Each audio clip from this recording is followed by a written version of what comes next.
नमस्कार. वेल्डिंगच्या एका जबरदस्त दुनियेत सगळ्यांचं स्वागत. आज आपण एका अशा प्रवासावर निघणार आहोत जिथे प्रशिक्षण घेऊन एक यशस्वी व्यावसायिक कसं बनता येतं हे जाणून घेऊया.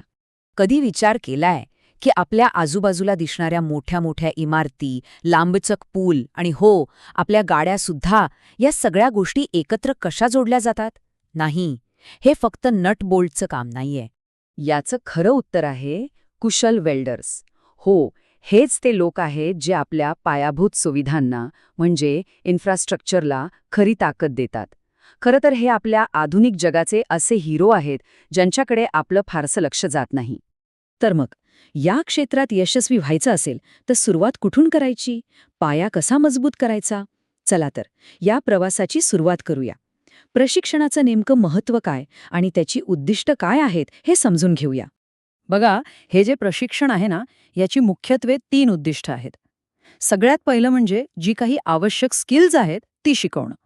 दुसरं म्हणजे पुढे शिकण्यासाठी कोणते मार्ग उपलब्ध आहेत ते दाखवणं. आणि तिसरं आणि सगळ्यात महत्त्वाचं की ही कौशल्य वापरून नोकरीच्या संधी कशा मिळवता येतील हे एकदम स्पष्ट करणं. ओके, तर आता वळूया प्रत्यक्ष कौशल्यांकडे. म्हणजे एक चांगला वेल्डर बनण्यासाठी नक्की कोणती स्किल्स शिकावी लागतात ते पाहूया.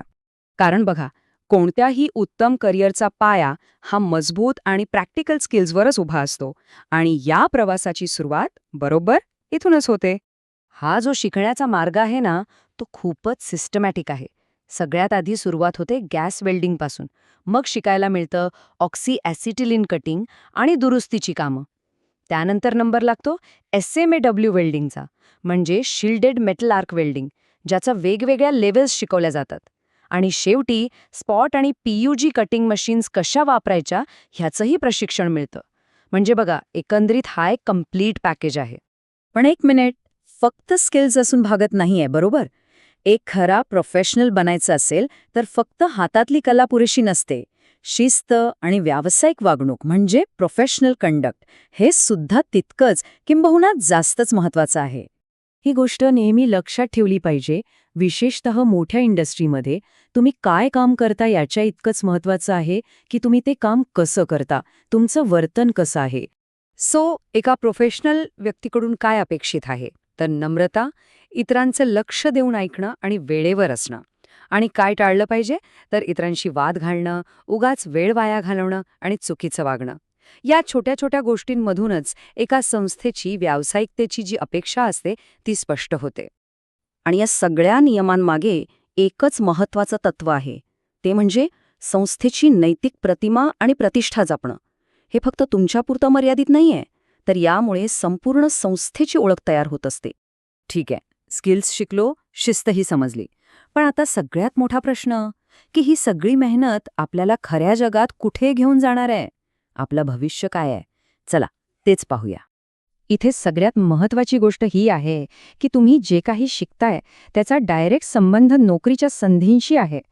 हे प्रशिक्षण तुम्हाला सरळ मोठ्या इंडस्ट्रीमध्ये काम करण्यासाठी तयार करतं. आणि संधींची तर काही कमी नाहीये. विचार करा, मोठमोठे पूल आणि इमारती, ऑटोमोबाईल इंडस्ट्री, रेल्वे, जहाज बांधणी आणि अगदी संरक्षण संस्थांपर्यंत अक्षरशः प्रत्येक क्षेत्रात कुशल वेल्डर्सना प्रचंड मागणी आहे. एवढंच नाही, भेल, NTPC, ONGC सारख्या मोठ्या नावाजलेल्या कंपन्यांमध्ये नोकरीच्या संधी मिळतात. आणि हे तर फक्त काही मोठी नावं झाली.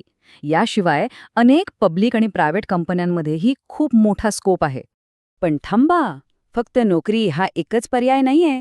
प्रशिक्षण पूर्ण झाल्यावर अप्रेंटिसशिप ट्रेनिंगचा पर्याय आहे, जिथे 1 वर्ष प्रत्यक्ष कामाचा अनुभव मिळतो. किंवा जर स्वतःचं काहीतरी सुरू करायचं असेल तर हीच कौशल्ये तुम्हाला तुमचा स्वतःचा व्यवसाय सुरू करण्यासाठी एक भक्कम पाया देतात. तर मग शेवटी एक गोष्ट लक्षात ठेवली पाहिजे. वेल्डिंग म्हणजे फक्त 2 धातूचे तुकडं जोडणं नाही, तर ते भविष्य घडवणं आहे. आता प्रश्न हा आहे की तुमचे कुशल हात काय घडवणार आहेत?